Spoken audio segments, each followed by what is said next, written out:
Hola, muy buenos días a todos que nos están mirando en línea. Gracias por hacer de Sunrise en línea tu plataforma preferida. Te queremos dar las gracias por estar con nosotros. Yo soy el pastor Sergio González, uno de los pastores en español aquí en la iglesia de Sunrise. Por las últimas semanas hemos estado hablando acerca de lo que el apóstol Pablo exhortó a la iglesia de Éfesos. Iniciamos mirando las condiciones del apóstol Pablo. Encontramos y descubrimos la razón por la cual estaba escribiendo a la iglesia de Éfesos. Estudiamos todas las piezas de la armadura. Una por una explicamos el propósito incluso para el cual fueron hechas y la importancia de ponernos la armadura en el orden adecuado para un mejor uso y mejor rendimiento. Llegamos a la conclusión que el uso de la armadura no es opcional. Es mandatoria, y no por parte del apóstol Pablo, sino por parte de Dios mismo. En resolución, hermanos, entendimos que la armadura es eficaz y suficiente para la defensa contra los ataques del enemigo. Y en el proceso incluso enseñamos la eficacia de tal. Pero aunque es eficaz y poderosa, no sirve de nada, hermanos, tener todo el conocimiento si no estoy dispuesto a ponérmela. Mi pregunta para todos nosotros sería, ¿no crees que sería una vergüenza que después de haber pasado tiempo en el estudio, en el discernimiento, en el descubrimiento de lo importante que es la armadura para nosotros, que después de meses de entrenamientos, todo el esfuerzo de preparación para estar listos para la batalla, que cuando llegue el momento de poner los pies en la batalla, que todo se desborone? Me gustaría que meditaras un poco en eso, para que al concluir este mensaje, tú puedas hacer una decisión para poner un plan de ataque en la defensa espiritual. Hoy concluimos lo que ha sido una serie de 8 semanas, la cual titulamos Listos para la batalla. Una cosa que he notado es que existen 3 etapas de la vida de todo creyente y seguidor de Cristo. La etapa número 1 en la que cree que puede hacerlo todo. La etapa número 2 en la cual se da cuenta que no puede hacer nada. Y la etapa número 3 es en la que por fin se da cuenta de que debe depender de Dios para hacer todas las cosas con Él. Pablo parece confrontarnos con esa realidad, con ese mismo principio. No seas autosuficiente, sino depende y aprende a depender del Señor. Hermanos, estamos en una guerra espiritual y el enemigo quiere destruir la verdad, la piedad, la unidad de tu iglesia, tu familia y de tu corazón. La meta, hermanos, es permanecer firmes. Pero entonces, ¿de dónde podemos obtener para podernos mantener firmes? ¿De dónde podemos obtener ese poder para continuar firmes? Acompáñame nuevamente a leer la palabra en Efesios capítulo 6, versículo 11 al 17. Y dice la palabra de esta manera: pónganse toda la armadura de Dios para que puedan hacer frente a las artimañas del diablo. Porque nuestra lucha no es contra seres humanos, sino contra poderes, contra autoridades, contra potestades que dominan este mundo de tinieblas, contra fuerzas espirituales y malignas en las regiones celestes. Por lo tanto, pónganse toda la armadura de Dios para que cuando llegue el día malo puedan resistir hasta el fin con firmeza. Manténganse firmes, ceñidos con el cinturón de la verdad, protegidos con la coraza de justicia y calzados con la disposición de proclamar el evangelio de la paz. Además de todo esto, tomen el escudo de la fe, con el cual pueden apagar todas las flechas encendidas del maligno. También tomen el casco de la salvación y la espada del Espíritu, que es la palabra de Dios. Hermanos, si has estado con nosotros desde el inicio de esta serie, a estas alturas el capítulo 6 de Efesios y los versículos 10 al 18 ya deben de ser muy familiares para ti. A lo mejor ya te los aprendiste de memoria. Ahora, miremos nuevamente lo que estudiamos en estos versículos, cómo fue lo que Pablo nos mencionó en cada una de estas piezas que estuvimos mirando de la armadura del Señor. Primeramente, el cinturón de la verdad. Hermanos, la verdad es lo que mantiene unida toda la armadura. Nadie quiere arriesgar su vida para una persona que vive en mentira. Tenemos que vivir en la verdad. Tienes que agarrarte de la verdad del Señor. La coraza de justicia. Esto es para proteger el corazón, para que puedas tomar tus decisiones correctas delante del Señor. Miramos el calzado de la paz. Es tener los pies equipados, hermanos, con la prontitud de poder llevar el evangelio a donde sea que el Señor nos lleve. El escudo de la fe es cuando tu fe está en Jesús, ninguna arma forjada contra ti podrá atacarte. Jesús será tu protección. El casco de la salvación, hermano, esto es para proteger nuestros pensamientos contra los ataques del enemigo. Y la espada del Espíritu, que es la palabra del Señor. Dios nos dio, hermanos, esas enseñanzas. ¿Para qué? Para contrarrestar las mentiras y los ataques del maligno. Pablo dijo que cuando cuando te pongas toda la armadura de Dios, entonces estarás listo para la batalla. Ahora solo queda hacer una cosa, hermanos. Para entrar realmente en la batalla tenemos que ponernos la armadura. Yo creo verdaderamente que el hombre puede ser el mejor físicamente, tener el conocimiento y el adiestramiento de todas las armas habidas y por haber, pero negarse a pisar el campo de batalla. Tener la armadura, poseer el armamento y tener todas las cualificaciones, pero de nada sirven si no estás dispuesto a ir a la guerra. El apóstol Pablo, hermanos, para concluir sus enseñanzas sobre la participación de la guerra espiritual, identifica dónde se libra esta guerra. Para esto te voy a pedir, por favor, que me acompañes a leer ahí mismo en Efesios capítulo 6, versículo del 18 al 20. Y la palabra dice de esta manera: oren en el Espíritu en todo momento, con peticiones y ruegos. Manténganse alerta y perseveren en oración por todos los santos. Oren también por mí, para que cuando hable, Dios me dé las palabras para dar a conocer con valor el misterio del Evangelio, por lo cual soy embajador en cadenas. Oren para que proclame valerosamente cómo debo hacerlo. Hermanos, si podemos mirar en estos pasajes, el apóstol Pablo nos dice exactamente dónde se pelea la batalla: a través de la oración. En estos pocos pasajes, Pablo, hermano, nos da información sobre la guerra espiritual. Pero me gusta cómo lo dice, ¿verdad? Me gusta cómo puede ser incluso esto un poco confuso. Ahora, hay que mirar nuevamente el versículo 18 de Efesios 6, la parte A de este versículo. Y dice: oren en el Espíritu en todo momento. Hermano, lo que está diciendo Pablo, él nos está instruyendo a que los seguidores de Jesús debemos de estar orando en el Espíritu, y eso es orar en todo momento. Ahora, ¿qué significa esto?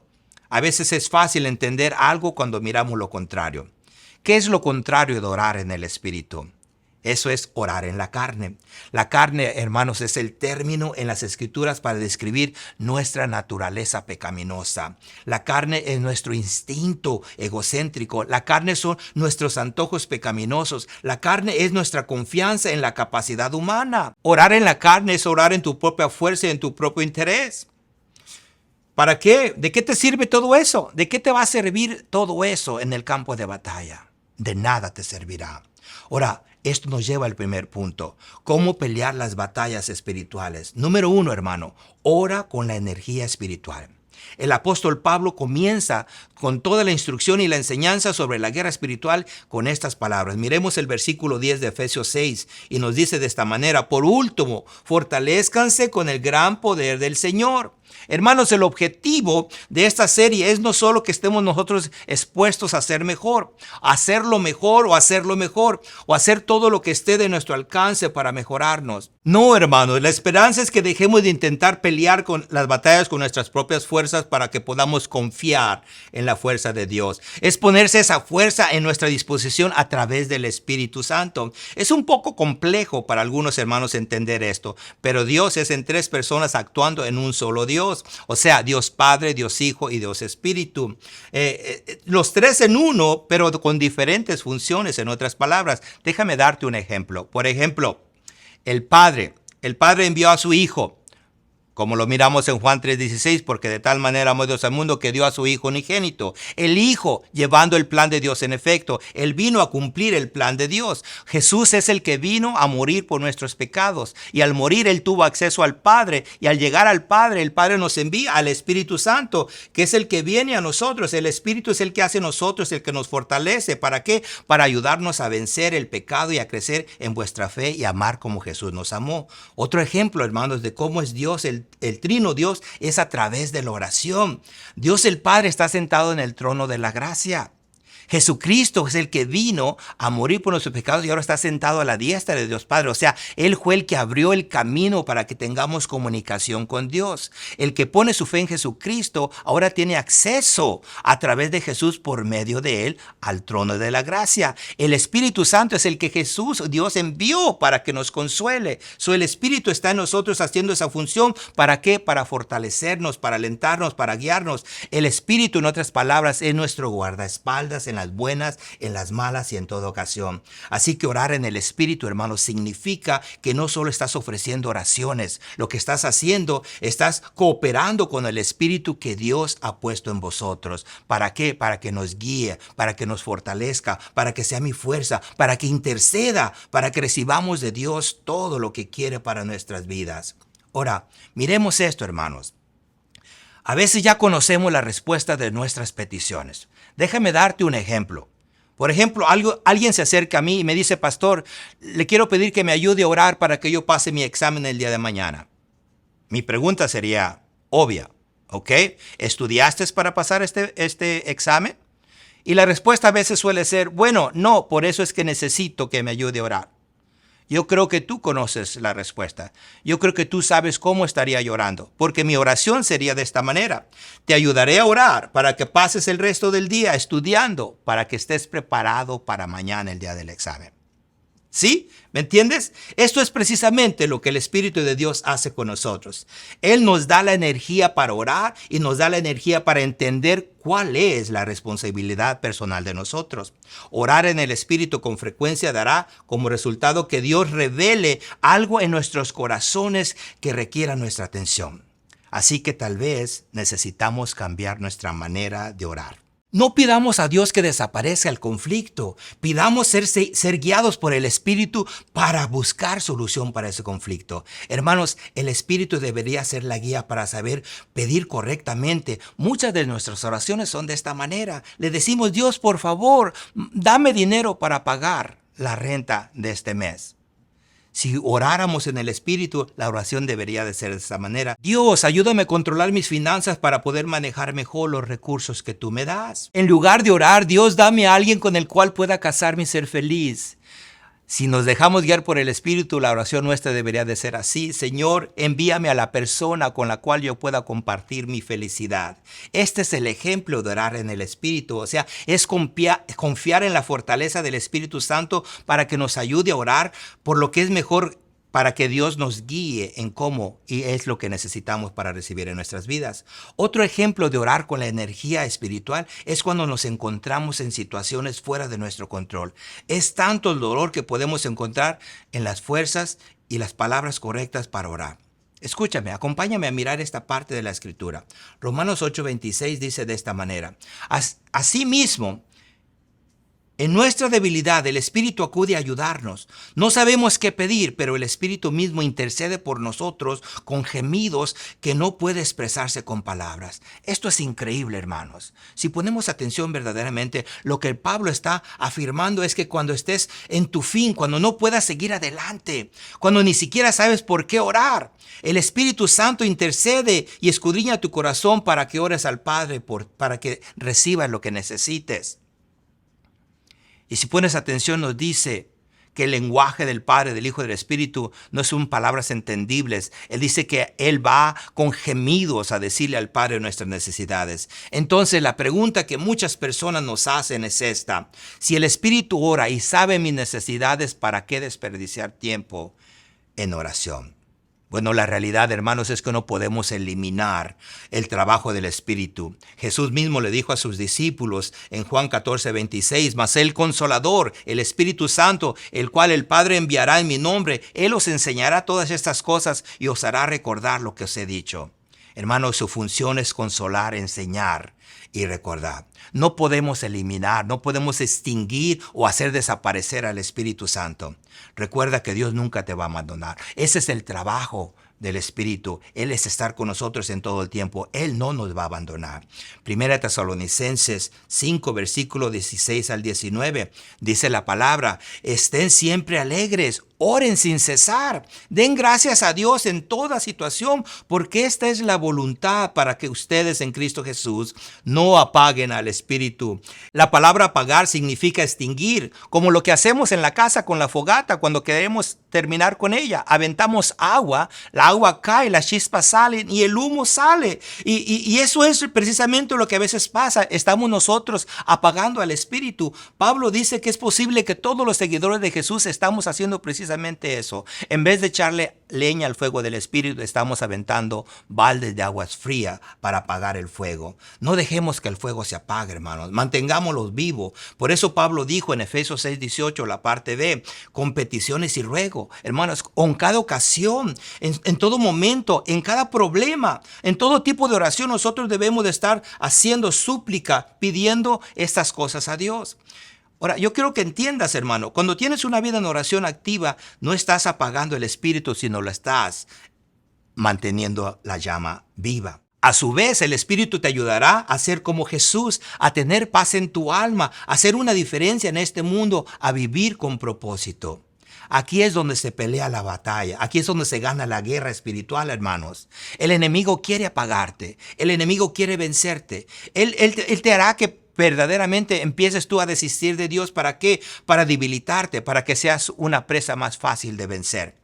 Esto nos lleva a nuestro segundo punto. Ya miramos el número 1, cómo pelear las batallas espirituales. Número 1, ora con la energía espiritual. Y número 2, ora por la familia espiritual. Ahora, para esto quiero que me acompañes a mirar nuevamente Efesios 6, versículo 18, la parte C de este versículo. Y dice de esta manera: manténganse alerta y perseveren, no en oración, por todos los santos. Recuerda, hermanos, la lucha no es contra sangre y carne. La guerra espiritual se libra en un campo de batalla espiritual. Si tienes hermanos o hermanas que necesitan tu ayuda, métete a la batalla, pelea por ellos. Ahora miremos más de cerca las palabras de Pablo cuando él dice, estén alertas. Esas palabras, hermanos, me recuerdan en la última noche que Jesús estuvo con sus discípulos. Lo podemos mirar en el Evangelio de Mateo capítulo 26, versículo del 36 al 37. Y dice la palabra de esta manera: luego fue Jesús con sus discípulos a un lugar llamado Getsemaní y les dijo, siéntense aquí mientras voy más allá a orar. Se llevó a Pedro y a los 2 hijos de Zebedeo. Comenzó a sentirse triste y angustiado. Hermano, Jesús está consciente de la realidad de lo que está por venir. Sabía él la misión que tenía que morir para el perdón de nuestros pecados. Pero ahora estaba en la víspera de ese día y sabía él lo que esto venía, el dolor que iba a pasar. Esto lo tenía él preocupado profundamente. Y ahora, escucha estas palabras del versículo 38 para entender un poco mejor la preocupación que tenía Jesús. Y dice, es tal angustia que me invade que me siento morir. Les dijo, quédense aquí y manténganse despiertos conmigo.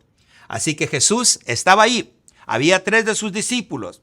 Les pide que lo ayuden, que lo acompañen, que se queden ahí para orar, para hacerle compañía, para vigilar lo que estaba haciendo Jesús, para que se quedaran despiertos por una sola hora. Me imagino que les dijo, ¿se podrían quedar despiertos por mí por una hora? Ahora, ¿cómo le responderías tú a un amigo cercano que te confió eso? Imagínate a un amigo que te dice, te necesito. ¿Te gustaría ayudarme? ¿Estarías dispuesto a ayudarme? Bueno, apuesto que tú harías todo lo posible por ayudar a este amigo en ese momento difícil, en esa dificultad que él tiene. Acompáñame a leer el versículo 39 de Mateo 26. Dice, yendo un poco más allá, se postró sobre su rostro y oró. Padre mío, si es posible, no me hagas beber este trago amargo, pero no se haga lo que yo quiero, sino lo que quieres tú. Este es uno de los vislumbres más transparentes de la humanidad de Cristo. ¿Te das cuenta de la pesadez que él tenía? ¿De lo que estaba ocurriendo en ese momento? Jesús estaba literalmente pidiendo al Padre por un plan B, por algo que no implicara sufrimiento. Jesús tenía una idea de lo que se avecinaba esta vez. Y el diablo, yo creo que estaba ahí en el Getsemaní. Yo te quiero decir que a lo mejor el diablo estaba ahí diciéndole a su oído, te voy a torturar de una manera que te vas a arrepentir de poder llevar este plan en efecto. Te vas a arrepentir de estar en este lugar. Yo pienso que eso es lo que él tenía. Jesús sabía lo que le esperaba. En medio de ese momento de dolor, el Espíritu, en otras palabras, al menos Jesús sabía que tenía un grupo de hermanos que estaban apoyándolo ahí. Bueno, eso se esperaba. La realidad es totalmente diferente. En realidad, miremos lo que dice la palabra en versículo 40 y 41. Luego volvió a donde estaban sus discípulos y los encontró dormidos. ¿No pudieron mantenerse despiertos conmigo ni una hora?, le preguntó a Pedro. Estén alertas y oren para que no caigan en tentación. El espíritu está dispuesto, pero el cuerpo es débil. ¿Puedes entender la frustración de Jesús? Se estaba preparando para dar su vida por el sacrificio de cada uno de nosotros, por los pecados del mundo. Ahora, ¿qué necesitaban sus amigos hacer? Una sola hora. Solo permanecer despiertos durante una hora y orar durante ese momento. Ahora, me gustaría preguntarte, ¿cree usted que era mucho pedirle que estuvieran despiertos una hora? Esta es la realidad. La excusa que la gran gente pudiera poner en realidad es que es muy difícil mantener los ojos abiertos. La ironía de todo esto es que si se nos pidiera de otra manera mantenernos despiertos, no sería simplemente una hora. Estaríamos dispuestos a desvelarnos toda una noche.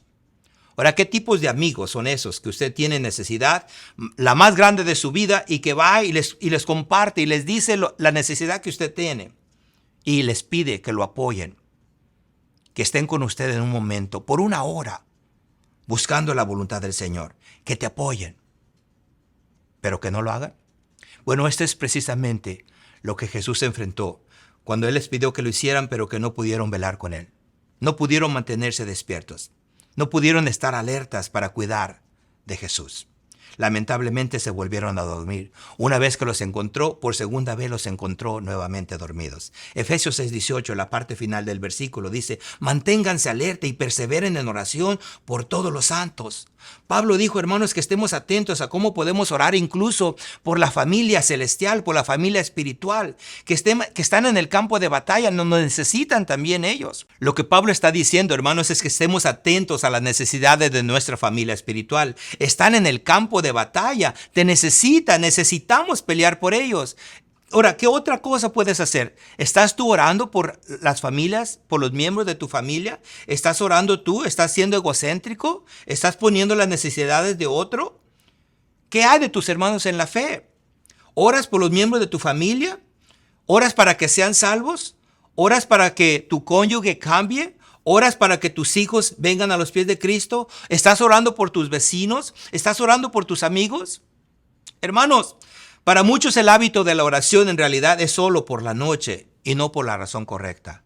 La usan como el antídoto o como la píldora para dormir. Dicen que van a orar, pero les pasa lo mismo que a los discípulos. Se duermen en el campo de la batalla. Hermano, a los seguidores de Cristo, Jesús les ordena a estar alertas, a ser conscientes y estar sintonizados con el Espíritu. El mandato de Pablo a los seguidores de Cristo es ir y buscar pelea. Recuerda que el enemigo, hermanos, no es de carne y hueso. Estamos equipados con la armadura de Dios. Estás preparado para entrar al campo de batalla. Mantén los ojos abiertos. Ve y busca pelea. Entra en oración con las personas que vienen y te piden oración. Cada vez que alguien te busque, si tiene una necesidad, es tu responsabilidad orar por la familia de Cristo, por tus hermanos en la fe. Entra en la batalla. La gente cínica, hermanos, podría decir que estas soluciones son ridículas, que los creyentes creemos que todo se soluciona con oración. Bueno, dicen que la vida es muy complicada. Escúchame. Orar puede no evitar que pasen cosas malas, pero lo que sí hará es que ayudará a que esas cosas, en vez de empeorarse, salgan mejor. La oración, hermanos, puede fortalecernos mientras esperamos lo que Dios hará. Puede transformar las cosas malas que nos están pasando a cambiarlas a cosas buenas que nos fortalecerán. Hay que tener la armadura, hermanos, y tener la armadura es buscar la pelea. Hay que ser intencionales, no solo orar por nuestras necesidades, hay que orar por la familia espiritual.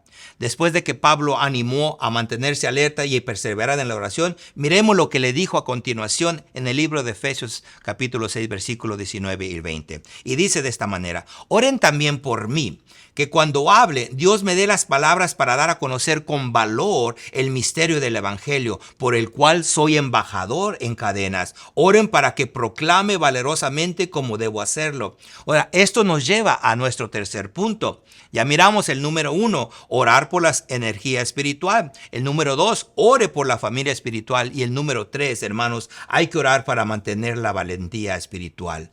Pablo no se avergonzó de pedirle a la iglesia de Éfeso que orara por él. Pablo era vulnerable en cuanto acerca de sus necesidades en oración. Pablo pidió que se le diera las palabras adecuadas para poder predicar el evangelio, las buenas nuevas de salvación al pueblo de Dios. Ahora te voy a ser sincero. Yo no sé si has recapacitado en esto, pero si yo fuera Pablo, esa no hubiera sido mi petición. Yo me hubiera enfrentado verdaderamente en mis necesidades, en lo que estaba por delante de mí. Yo creo que si yo hubiera sido Pablo y hubiera dicho: Señor, ayúdame para que sea libre de mis cadenas, para que salga de esta prisión injusta por la cual no tengo por qué estar yo aquí. Oren para que el imperio romano, hermanos, me dé la justicia que merezco como ciudadano romano que soy. Oren para que pueda yo salir a favor cuando esté frente del rey. Esto hubiera sido mi petición. Pero la realidad, hermano, no es eso lo que oró. No, él no pidió por sus necesidades. Él no oró por ser libre. No, todo lo contrario. Él no se enfocó en sus necesidades de la carne. Él pidió valentía y audacia. Él pidió denuedo para la presentación del evangelio. Esto es el ejemplo perfecto de lo que es orar en el Espíritu. Esto es el ejemplo que Pablo no simplemente nos lo enseñó, sino que nos lo modeló. Ahora, permíteme ser un poco más extenso en esto. Permíteme ser más claro, hermanos. Pablo entendió que lo mejor para él no era que fuera libre de sus prisiones, sino que usara su prisión como libertad para esparcir el evangelio de Jesucristo. Pablo estaba arrestado en Roma. Esto era una oportunidad que él tenía. Ahí pudo venir mucha gente, venían los seguidores de Jesús, como vinieron personas escépticos, como vinieron soldados, como venían incluso senadores. Todo tipo de personas vino al alcance del evangelio por medio del encarcelamiento de Pablo. Pablo sabía que esta era una oportunidad que Dios había puesto. Dios usó el encarcelamiento de Pablo para sembrar la semilla del evangelio en todo el imperio romano. Esta era la realidad y Pablo lo había entendido. Escucha lo que dice Filipenses 1 del 12 al 13. Dice de esta manera: hermanos, quiero que sepan que en realidad lo que ha pasado ha contribuido al avance del evangelio. Es más, se ha hecho evidente que a toda la guardia del palacio y a todos los demás que estoy encadenado por causa de Jesucristo. Esta es la misma causa por la cual estaba orando, hermanos. Entendamos, se dio cuenta de que el lugar donde Jesús lo tenía era el lugar correcto para que él necesitaba. Estaba preso en la carne, pero estaba libre en el espíritu. Este es el momento, hermanos, donde nosotros debemos de escuchar verdaderamente el mensaje de salvación. Debemos de rogar al Señor para que nos saque de verdad de las situaciones en las que nos encontramos. Estaría yo dispuesto a adivinar que en casi todos de nosotros estamos en batallas en las cuales nos gustaría que Dios nos librara y que nos saque de esto. Pero yo te diría una cosa. ¿Qué tal si en vez de pedir a Dios que nos libre, le pedimos que nos dé valentía? ¿Qué tal si hacemos lo mismo que Pablo? Pablo habría entendido que sus cadenas representaban una oportunidad. Así que le pidió a Dios que le hiciera valiente en esa área. Pidió a la iglesia de Éfeso que orara por él para que sin miedo pudiera dar a conocer el misterio del evangelio. Hay un mensaje extraordinario en esta parte del testimonio de Pablo. ¿Qué nos dice acerca de él? ¿Sabe qué nos dice? Que él verdaderamente estaba humanamente teniendo miedo. Él sabía, ya lo habían golpeado varias veces. Él había participado de prisiones anteriormente. Pasó muchas cosas. Había sufrido mucho. Sabía que cuanto más hablaba de Jesucristo, más dificultades se enfrentaba. Necesitaba oración para hablar con valentía. Tú y yo también, hermanos. Yo no estoy encadenado, pero de la misma manera que Pablo estoy prisionero. Prisionero de mis miedos, prisionero de mis debilidades, prisionero, hermanos, de mis limitaciones. No vivo bajo un imperio opresivo, pero estoy a menudo, lucho con el temor, con el agobio, con la aflicción y con la incertidumbre. Hermanos, en 2 semanas más estaremos iniciando una nueva serie en la que vamos a discutir preguntas que la persona tiene acerca de la Biblia. Esto es lo que ha puesto Dios en el corazón del grupo de pastores. Sabemos que esto va a ser un reto. Sabemos que esto va a ser sin falta, ¿verdad? Una serie en la que tendremos que abordar el tema más divisivo que actualmente estamos pasando, el del género y la sexualidad. ¿Qué sucede si en el empeño de querer hacer las cosas correctas como Dios manda, no es recibido verdaderamente de la forma que la gente lo quiere escuchar? ¿Cómo responderá la gente? ¿Cuál será la consecuencia? Necesitamos que nos ayudes a orar por valentía espiritual. Que no te quedes dormido, por favor, para que te mantengas despierto y alerta para perseverar en la oración, para que podamos nosotros dar a conocer verdaderamente las buenas nuevas de Dios sin temor, sin miedo. Yo te quiero preguntar, ¿cuántas personas en tu vida no han escuchado el Evangelio de Jesús? ¿Tienes miedo? ¿Tienes miedo de lo que pensarán al compartirles de Él? ¿Tienes miedo que no vas a saber qué decir? Déjame decirte que no estás solo. Pablo estaba en la misma situación. Él se encontraba agobiado con temor, por eso es que pide esto. Versículo 19 de Efesios 6 dice: oren también por mí para que cuando hable Dios me dé las palabras para dar a conocer con valor el misterio del evangelio. Hermanos, amigos, ¿realmente creemos que Jesús cambia vidas? Si creemos eso verdaderamente, debemos de pedirle que nos dé el coraje, que nos dé la valentía. ¿Para qué? Para que podamos decirlo a los demás. Nuestra lucha no es contra carne y sangre, hermanos. Es contra poderes de este mundo oscuro, contra las fuerzas espirituales del mal en los reinos celestiales. El armamento para la batalla es la armadura de Dios, hermanos. El campo de la batalla es la oración y nuestra defensa es el Espíritu Santo. Estamos llegando casi al final. Yo espero que tú hayas entendido verdaderamente que esto es una lucha, que esto es una batalla, pero que no estamos solos. El Espíritu está para ayudarnos. Ahora yo te voy a presentar, yo te quiero recordar nuevamente los 3 puntos que miramos. Te dimos 3 formas que potencialmente podrán no solo librarte de los ataques del enemigo en el área personal, sino en la espiritual. ¿Cómo pelear la batalla espiritual? El primer punto que te compartimos fue ora con la energía espiritual. Esto, hermanos, implica no hacerlo con nuestras propias fuerzas, sino por el medio y la ayuda del Espíritu Santo. La segunda cosa era ora por la familia espiritual. La lucha no solamente es tuya, está en el cuerpo de Cristo, está en tu congregación. Hay que orar por la familia en la fe. La número 13 era orar por la valentía espiritual. En esta área, hermanos, nuestra petición es buscar la valentía para que Dios nos dé las palabras correctas para poder presentar el evangelio de salvación. Ahora, yo no sé cuál es tu condición. La pregunta que vamos a hacerlos es, ¿aprendiste algo de las últimas semanas? ¿Aprendiste algo de la serie que hemos estado llevando por las últimas semanas, incluyendo la semana de hoy? ¿Usarás toda la armadura de Dios? ¿Pelearás? ¿Estarás dispuesto a enfrentar al enemigo? ¿Te mantendrás despierto en la guerra? ¿Harás frente al enemigo? Yo no sé cuál es tu condición. A lo mejor tú no tienes una relación personal con Jesucristo y dices, bueno, yo no tengo por qué pelear. A lo mejor todavía tú no eres parte del cuerpo celestial y te gustaría, pero no sabes cómo. Esto es muy sencillo, esto no es difícil. Lo decimos cada semana. Son 3 pasos. Es bien simple. Es el ABC de la salvación. Primeramente es admitir nuestra condición. Nuestro pecado no puede librarnos. No puede guiarnos al camino de Dios. Pero la buena noticia es que hay que reconocer que somos pecadores. Y si ya lo reconociste, el siguiente paso es la B. Es creer que Jesucristo, el sacrificio que Él hizo en la cruz fue suficiente para el perdón de tus pecados. Que Él ya pagó ese pecado para que ahora al confesar tu pecado y al recibirlo a Él, al reconocerlo puedas entrar al reino celestial. La C es comprometerte a seguir, comprometerte a vivir una vida que le agrade a Dios. Si ya confesaste tu pecado, si ya recibiste a Jesucristo, ahora simplemente tienes que ser fiel a Él. Con estos 3 pasos, tú puedes tener entrada al reino celestial. Así es que me gustaría hacer una oración por ti. Lo único que tienes que hacer es orar conmigo, es repetir una oración. Es bien sencillo, es fácil. Simplemente tienes tú que orar y decirle al Señor, Señor, yo quiero recibirte. Yo reconozco que soy pecador y que por mi condición no puedo tener entrada a tu reino. Pero hoy he reconocido que el sacrificio de tu Jesucristo en la cruz del Calvario fue suficiente para pagar por mis pecados.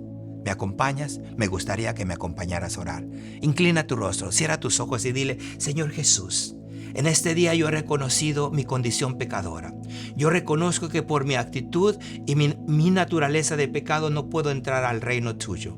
Pero hoy también he escuchado, Señor Santo, que el sacrificio que tú hiciste en la cruz fue suficiente para el perdón de mis pecados. Te acepto como mi Señor. Te invito a que entres a mi corazón y que tomes el control de mi vida. Y me comprometo desde ahora en adelante a serte fiel, a seguirte y a buscar una vida de compromiso contigo. Gracias por aceptarme en tu santo reino. Te lo agradezco todo esto en el eterno y poderoso nombre de Cristo Jesús.